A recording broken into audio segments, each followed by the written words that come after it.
All right, in this problem, we are going to be discussing fluid dynamics. So that means we're talking about fluid in motion. That's different from just looking at static fluids. Static fluids are a good place to start, but then you need to be able to deal with fluids as they're in motion too. And one of the ways that we do that in physics is using Bernoulli's equation, of course.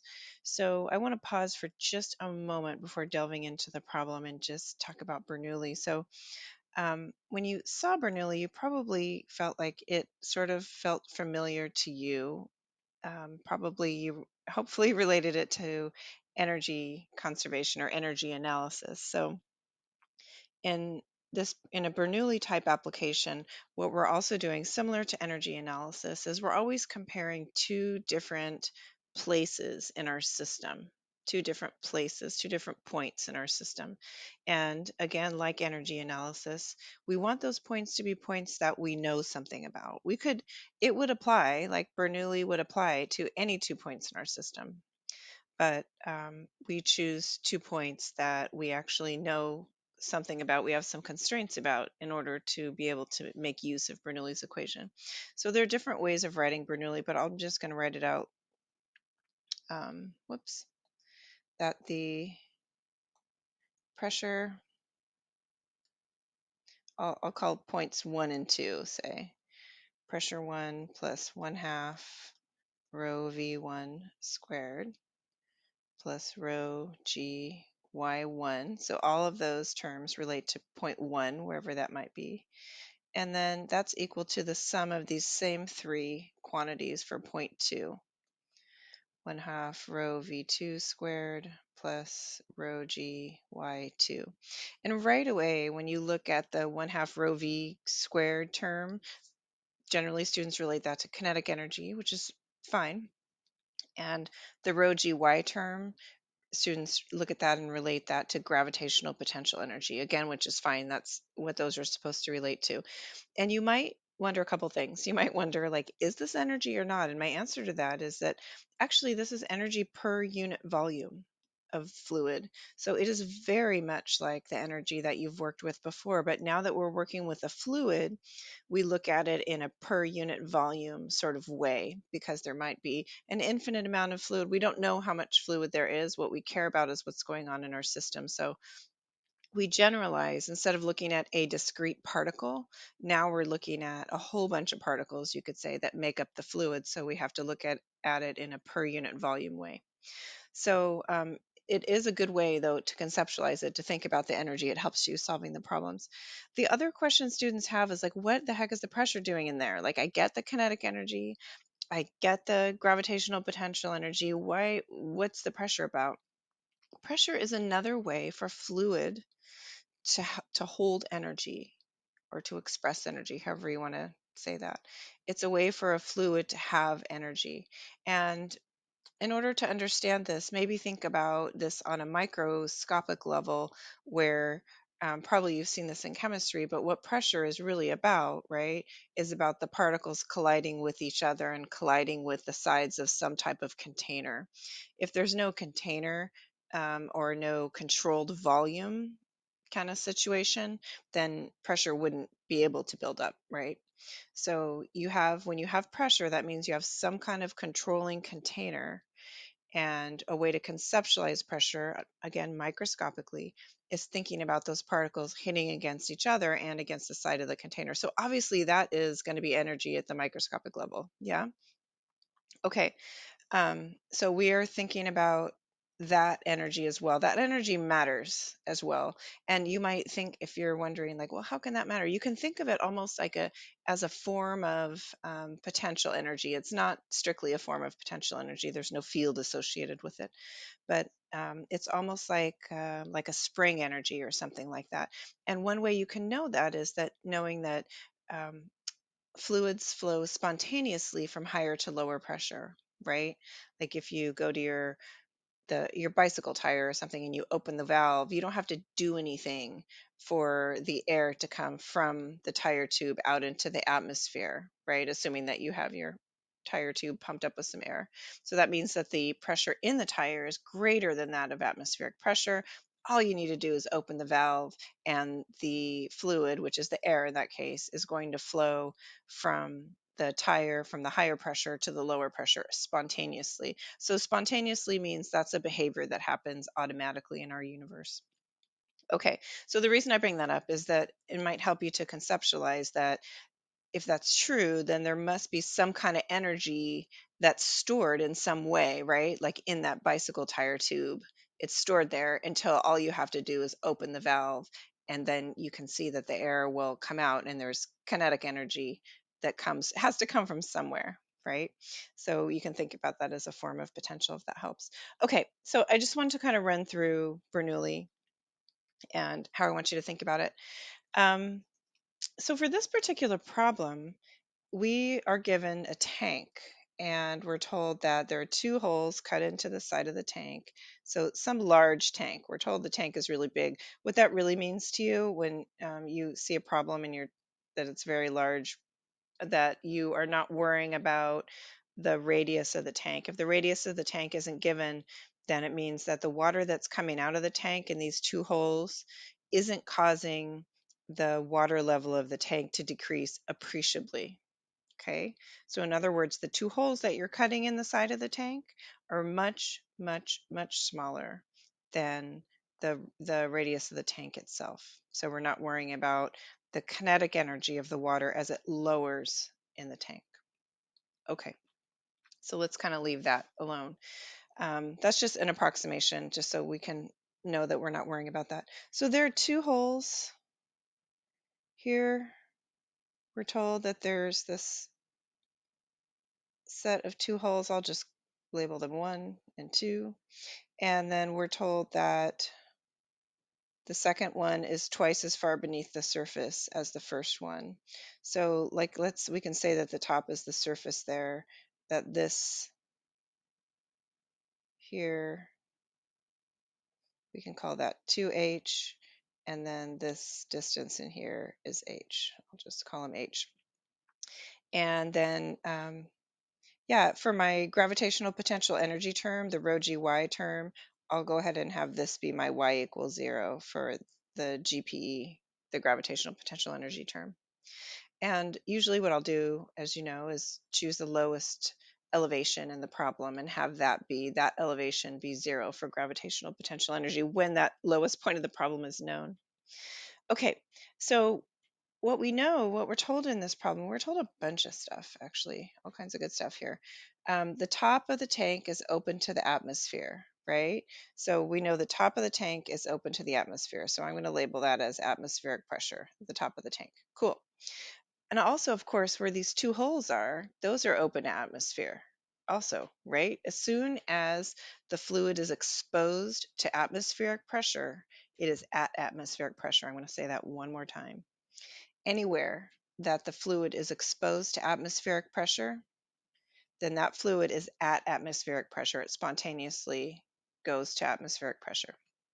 Okay, this is the importance of valves and that kind of thing in fluid control systems. So since you have, for this particular case, both of the holes open to the atmosphere, what I know is that the pressure at hole 1 is equal to the pressure at hole 2, and that's equal to atmospheric pressure. Great.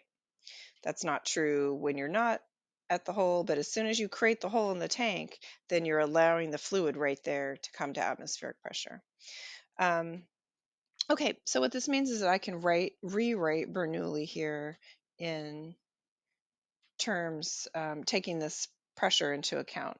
So if pressure 1 and pressure 2 equal to atmospheric pressure, then I can subtract those terms off both sides there, and I can end up with 1/2 rho v1 squared plus rho gy1 equals 1/2 rho v2 squared plus rho gy2. Great. So you can see that the rows are going to cancel, right? I have a single power of rho in every single term, and that'll just simplify this a little bit more. I want to look at this. So, and I'll also multiply through by 2 to get rid of the 1/2. So v1 squared plus 2gy1 is equal to v2 squared plus 2gy2.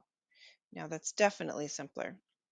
So what we know here, we know that y1 is the height of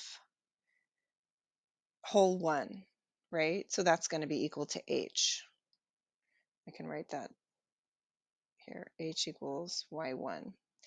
And y2 is the height, not the depth, okay? The height of hole 2, and that's where I put my y equals 0. So y2 equals 0 because of what I've chosen here.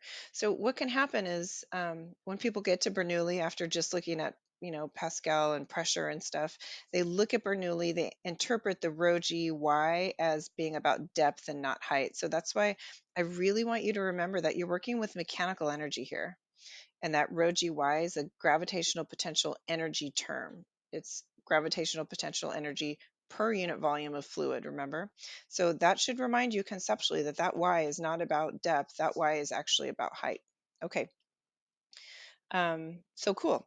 If I know that, if I know in this particular problem that y1 is greater than y2, and I look at this equation that I've just come up with here, that y1 is greater than y2, then obviously v1 must be less than v2, right? So which hole, this first question is, which hole is located nearest the surface of the water, the larger one or the smaller one? Well, we're told that the flow rate, the volumetric flow rate coming out of the both holes is exactly the same. Now, volumetric flow rate is, let me write this down, volumetric flow rate. Spend some time with these quantities and looking at the units also. One way to write that out would be the area of the hole multiplied by the speed of the water that's coming through it, okay? Now we're told that that's the same for both holes.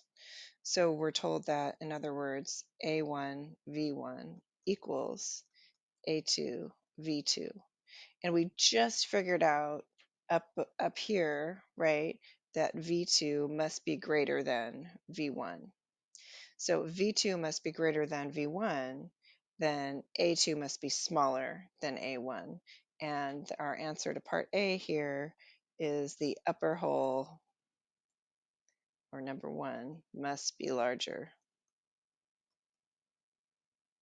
Okay, it's kind of a good problem to work through because there's some analysis there and then just basic logic that you have to apply to answer that part. Okay, so we can continue on with the math here, and I'm going to go ahead and continue applying to Bernoulli the way that I was up here. And what I'll end up with here is V1 squared plus 2g y1 equals v2 squared plus 0. Remember that y2 is at my y equals 0 spot, right?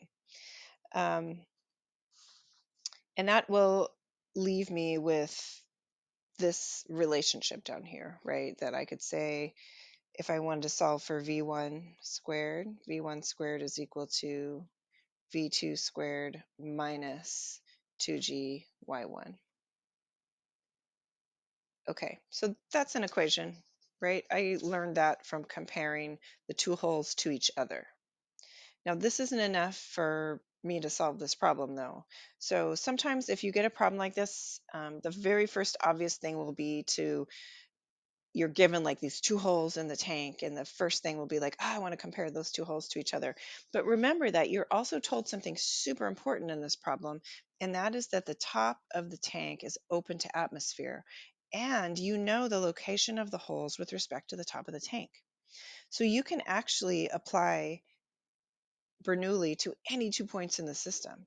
So what if I now apply it to comparing the top of the tank to one of the holes? So I could do that. I could say compare the top of tank, and then I'm actually going to compare it to hole 2. You can think about why that might be. Hole 2 is at my y equals 0 height, right? Elevation. So it has one fewer term for me to worry about. So that's why I'm going to compare hole 2 to the top. Okay, And I have this first equation, remember, that relates the two holes to each other. So I'm not as worried about relating those to each other. I've kind of already have that. So the top of the tank to hole 2. So the top of the tank, I have atmospheric pressure, and then I have no kinetic energy term. Again, that's based on the fact that we're told the tank is really large, right? Plus rho g, and then this I'll call the top of the tank height y naught there. And it's equal to 2h in my little drawing. So I'll sub that in just a minute. Equal to, now hole 2, which is going to be also at atmospheric pressure, 1/2 rho v2 squared plus, and then 0 for the gravitational potential energy term of hole 2. So what I'll end up with here, again, atmospheric pressure on both sides goes away. I'll end up with 1/2 rho v2 squared equals rho g times 2h, and I end up with v2 is equal to root 4gh. All right, so that's handy for me to know.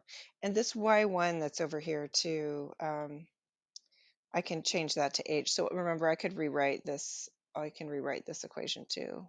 v1 squared equals v2 squared minus 2gh would be a way to write that in terms of h. Okay, so if we substitute this v2 into this equation here to solve for v1, what we'll end up with is that v1 is equal to root 2gh. So we can actually figure out how they differ from one another, right? And we can see that v1, we can now show exactly how much v1 is less than v2. And we had figured out logically up here that v1 would have to be less, but now we kind of have the evidence behind that. All right. So the second problem here, or the second part of this, asks us to calculate the ratio of the radius of the larger hole to the radius of the smaller hole. Okay, so when we're talking about this, now what becomes really important is this volumetric flow rate out of each hole of the holes is the same. So the volumetric flow rate is the same. I can say A1 V1 equals A2 V2. And what I'm interested in is the ratio of the radii, right? So I know I'm going to get at that through the ratio of the areas. So let me look at that. A1 over A2 equals V2 over V1. And I know the area is, we're told they're circular holes. So I can say pi r1 squared over pi r2 squared. And the pi's go away, so that just leaves me with r1 squared over r2 squared is equal to v2 over v1.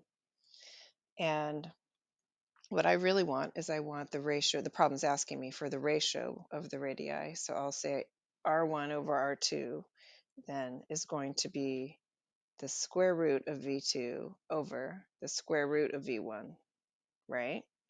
So what that's going to give me is the fourth root, because those were already in square root form, of 4gh over 2gh, which is fourth root of 2. So that's the ratio between the radii.